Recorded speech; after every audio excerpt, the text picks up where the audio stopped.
Ayan mga kababayan, magandang araw po sa ating lahat at ngayong umaga magbibigay po tayo ng isang tips or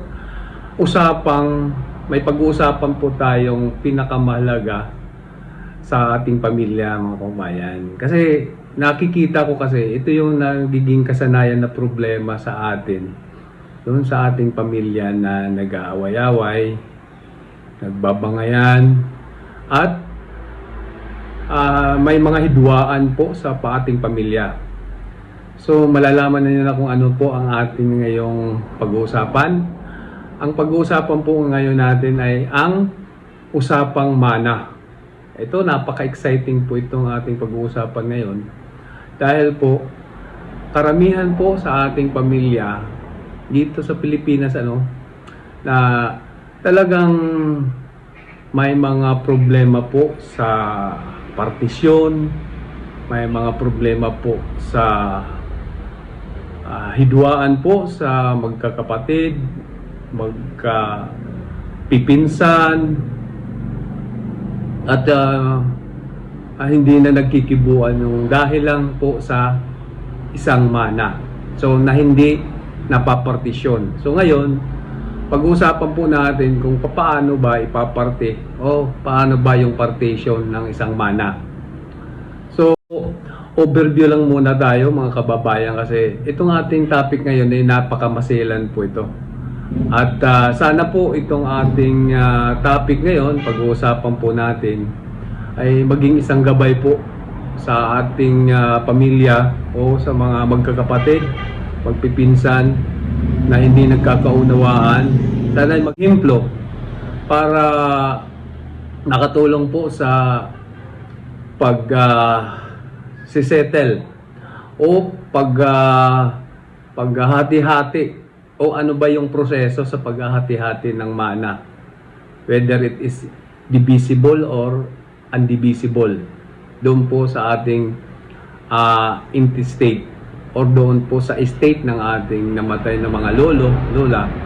At karamihan po dito mga kababayan, o overview lang po natin ang karamihan dito sa mga Pilipino o doon lang sa mga baryo-baryo na merong yung mga lolo nila na namatay na at nag-apu-apu na lang, hindi pa nahati-hati yung lupa ng kanilang lolo. Yun ang nag-ignite, yun yung isang point kung saan yung mga magkakapatid, yung magpipinsan ay nag-aaway-away kahit hindi pa nahahati yung mga lupa na dapat sana doon para sa kanila. So yun yung natin, tamihan po sa pamilyang nandito nakatira lang sa mga barangay na yung mga pamilya o malalaking pamilya na talagang yung mga lolo nila ay maraming nahibilin, lumana para sa kanilang mga compulsory heirs. So, babanggitin po natin compulsory heirs by operation of law mga kababayan kasi pag namatay na ang decedent mga kababayan, decedent yung mga lula natin, merong nahibilin o merong naiwan ng mga mana, mga estate ng namatay na decedent nating lolo. Pagkatapos doon hindi pa nahati-hati mga kababayan yung mga lupa at pag-aari pang iba, mga stocks, pera, automobiles, lahat ng mga insurance. So ngayon mga kababayan, sana itong ating topic ngayon ay magbigay aral po sa atin na paano po ang proseso na hindi mag-aaway-away po tayo sa mana. So, katulad din sa amin mga kababayan, merong kunti lang alitan lang, kunting problema lang sa tupa. Pero okay naman sa katapusan po na hati-hati na po ang aming lupa. So ngayon mga kababayan, umpisahan po natin mga kababayan kung paano talaga natin, paano natin sisimulan mga kababayan na walang magiging problema o bangayan at hindi hahantong sa judicial settlement ng ating mga mana. Kasi po, ito base po sa mga abogado, sa mga notaryo publiko na ating kasama rin mga kababayan.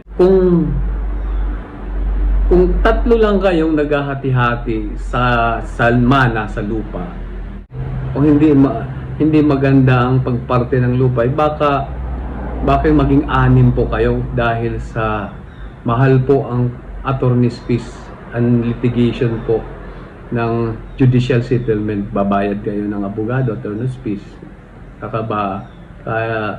Kada hearing merong legal fees, may attorney's fees ang abogado.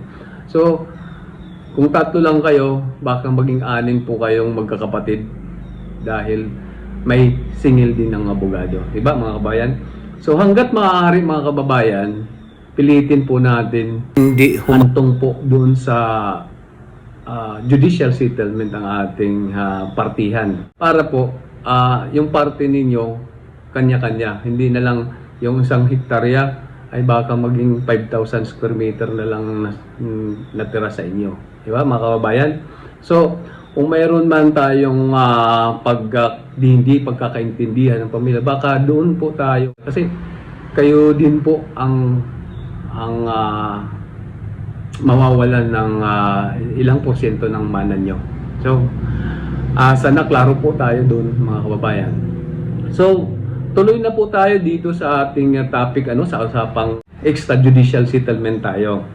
So, kung tatlo lang kayong maghahati-hati ng lupa, hindi siguro ganyan kamasalimuot kasi tatlo lang. So, ang unang gagawin mga kababayan ay pupunta po tayo doon sa ating unang-una mga kababayan para masettle ang ating mana mga kababayan. Ano lang muna natin to. Bigyan po natin ito ng mga layman term lang. Yung mababaw lang, hindi tayo magta-touch po sa mga usapin na may mga bearing na sa mga complicated na. Dito lang po tayo sa mana. Para ang purpose po dito mga kababayan, kung bakit meron akong segment na ganito kasi dito po sa opisina po land titling po kami. May mga documentation po na sa amin. Tumutulong po kami para mas papabilis po ang ating pagproseso ng ating mga titulo na papangalan na po doon sa mga bagong may-ari. So, ganyan lang mga kababayan. So, balik po tayo doon sa mana. So, kung mayroon na kayong pinag-usapan doon sa mismo sa mana, sa divisible or indivisible. So, yung auto, yung mga shares of stocks or pera na paghati-hatian na po ninyo. At yung natitira na lang yung lupa, concentrate po tayo sa lupa kasi itong pinag-aawayan, ito talaga yung nagiging isang bangayan sa pamilya. So lupa po tayo mga kababayan. So kung meron na kayong partition mga kababayan, kung saan yung partition ng lot ninyo, so pupunta na po tayo sa abogado, sa notaryo publiko para inotaryo na po natin yung extrajudicial settlement natin. Pipirma lang po tayo at magbibigay po tayo ng ating valid ID. Pagkatapos doon ay ito ay ipapublish po sa general circulation 15 days. Pagkatapos ng 15 days, kukunin po natin yung affidavit of information.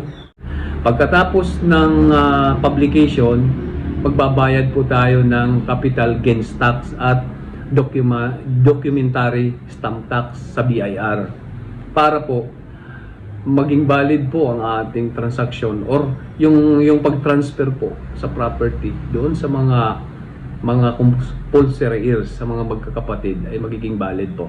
At wala pong hindi po nagbabayad po dahil po ang buwis po ay tinatawag nating the lifeblood of the nation. Yun po talaga hindi hindi tayo magbabayad sa buwis, magbabayad po tayo lagi sa ating buwis. Lalo na sa lupa, pag-transfer ng estate ng isa sa mga anak sa compulsory heirs. So, yun lang siguro mga kababayan ang ating pwedeng idagdag. Pagkatapos dun mga kababayan, yun na. Pwede na nating hatiin ng lupa. Pwede na nating gawin ng punta to tayo sa geodetic engineer at subdivide po natin ang ating mga lupa. At doon mismo malalagyan na ng pangalan ang bawat lot na kanya-kanyang nagmamay-ari na magkakapatid. Tapos yun yung pwede ka nang i-transfer mo na yung should be divided lot para sa inyong pangalan, sa pangalan nyo na po. Yun lang po mga kababayan. Sana po itong aking usapan ngayon at makatulong po sa atin na hindi po tayo nagbabangayan sa ating mga mana. Diba mga kababayan? Kasi bilis lang po, napakamaliit lang po ang ating mundo mga kababayan, at napakaliit lang po yung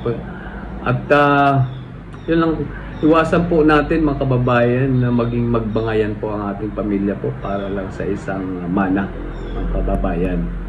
So siguro po mga kababayan na merong liwanag po, maikling liwanag lang po ang ating usapan ngayon. At sa mga susunod nating vlog mga kababayan, at sisikapin po natin sa ibang party naman, kasi marami pong hindi pa rin nangangailangan po ng tulong para sa pagbili ng lupa. Siguro sa susunod nating mga pag-uusapan mga kababayan, kung paano natin bibili tayo ng isang lupa na clean title. Pag-aaralan po natin ng maigi para ipaabot sa inyo kung ano talaga ang clean title sa inyo. Yun lang mga kabayan. Kung meron kayong katanungan na pwedeng sumadya dito lang sa opisina sa Barangay 1, Narcilis, Samar para sa katanungan. At yung iba naman, pwede naman mag-chat na lang dito sa baba. Salamat po mga kababayan. Thank you po.